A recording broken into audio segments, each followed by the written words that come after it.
Hello everyone, thank you for joining us here at World VIU, Vancouver Island University. My name is Leanne Spasnik. I'm the Marketing Manager, Manager of Communications and International Recruitment for Vancouver Island University. And with me is... I'm Susie Knoxheim. I'm the Chair of the English Language Center. Good morning everybody, welcome from VIU. My name is Norma McSween, I'm the Director of the English Language Center. So we're here to provide some information and training for agents who will be talking to our future students about our ELC program and reaching the new language level in order to succeed in our classrooms in our academic programs. Can you talk a little bit about our new language level that will be in effect in September 2019? Over to Susie. All right, well, for VIU, we're going to be accepting students at a little bit higher rate for the language proficiency tests such as IELTS or TOEFL. IELTS is our most commonly accepted score right now. So what we've got, to enter VIU, you need a 6 and nothing lower than 5.5. But from fall 2019, our scores will be 6.5 and no band lower than 6. That's for the undergraduate. And then the graduate levels will also go up. Currently they're 6.5, nothing lower than 6, and there'll be 7, nothing lower than 6.5. Now that's a lot of numbers, but the idea of it is that we're raising the score a half a band, which might sound like not significant, but it actually really is. It really is a good indicator of a student's language proficiency. We did this because we were finding students in our undergraduate and graduate classes were struggling. They might be really good students, they might understand a lot of things, but their language was just not there, and it's holding them back. And there were many reports from academic professors that, you know, we need to do something. So we felt it was sort of the onus on us to help put this in a better situation. So. Mm-hmm. And so for agents who have tests that are more common than IELTS in your region, you can find that information in the agent newsletter that went out yesterday, or you can email us at worldviu@viu.ca and we'll provide the equivalencies for you. It's also in the latest version of our view book, which you'll be receiving soon. So, can you talk about the changes to the curriculum that we'll be making in order to support students in reaching the new level? Absolutely, I'll jump in with that. Thank you.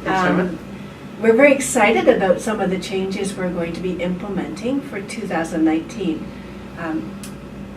First of all, to get into AP4 or AP5 starting in January, students will have to have a higher score because they need to be ready for the new IELTS scores in September.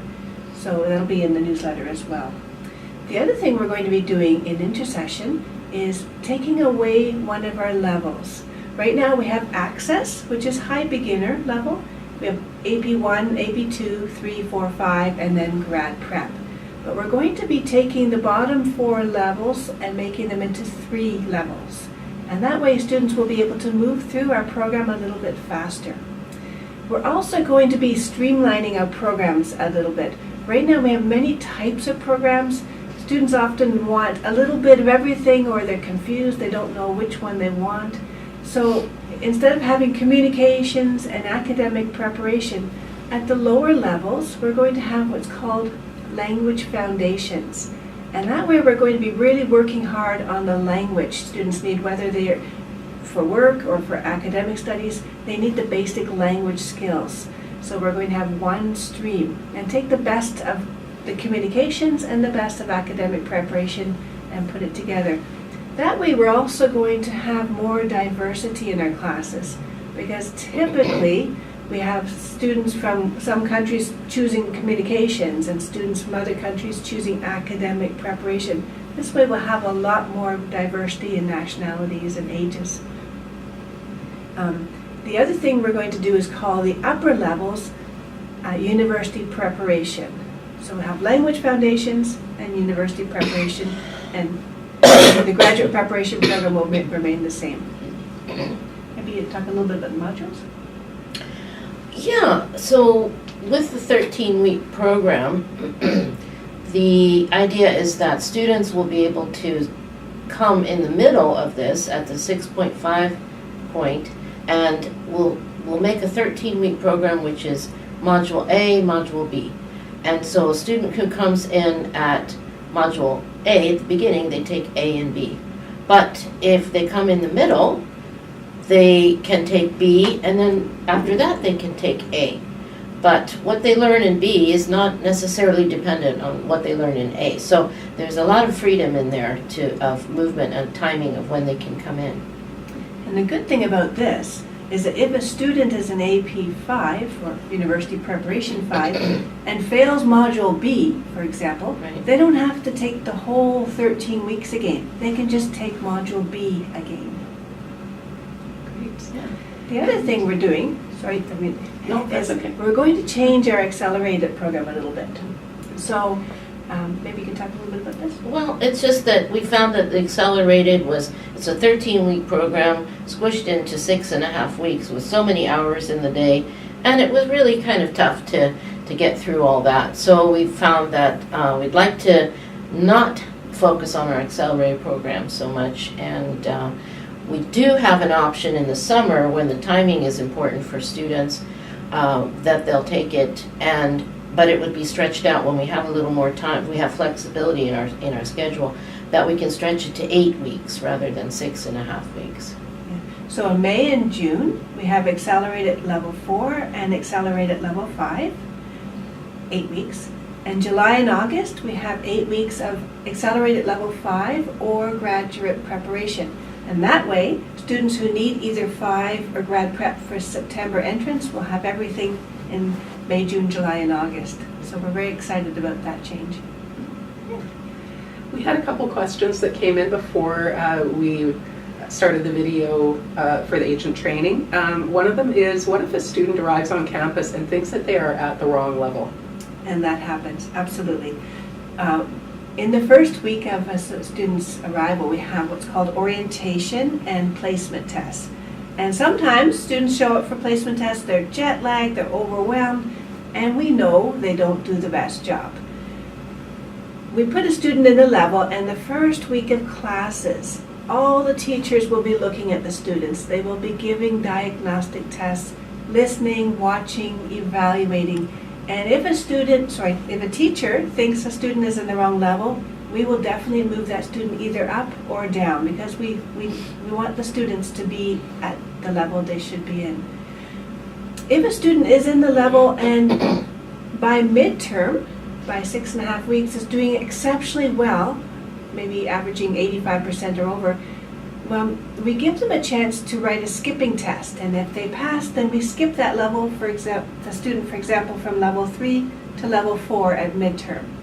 That way a student can maybe do 2 levels in 1 term. If a student goes through the semester and by the end of the semester they're doing really, really well, then the teacher can recommend that student skip the next level altogether and go up, for example, from 3 to 5. So there are many ways a student can go through the program a little bit faster if the student is learning at a faster rate. So it's all based on student performance. Absolutely, absolutely. And just making sure that the student is in the right level. We're not trying to keep a student back, but we want to make sure the student is in a level that's appropriate for their English skills. And not everybody learns at the same speed. Mm-hmm. And so a related question, what happens if a student comes in with a higher IELTS or other test score and then tests a little bit lower on our placement tests? We never had that, do we? It happens, it does. And we understand that. So what we do is, when we get a situation like that, they've come in, they're eligible for AP 5, and they've taken our test, and oh my goodness, you're in AP 2. Well, that's quite a gap. So what we do is to contact each student individually and to show them this result and say, now what would you like to do? Because you can go into 5. Are you sure you really want to do that? Because we don't want them to go in there and then to fail and not be successful. So we give them the option. It's up to the student. But we let them know just to give them that choice. Okay, great, thank you. If you have any other questions for us about either the new language level or the new curriculum, please either talk to your regional rep or you can email us here at worldviu@viu.ca, and we can send the responses from Norma and Susie. Thank you again for watching the video. I'd like to thank you for participating here. I'd like to thank our technicians, our interns Anav and Jason, for helping us out today. And we'll see you out on the road. Thank you very much for supporting us at Vancouver Island University. Thank you. Thank you.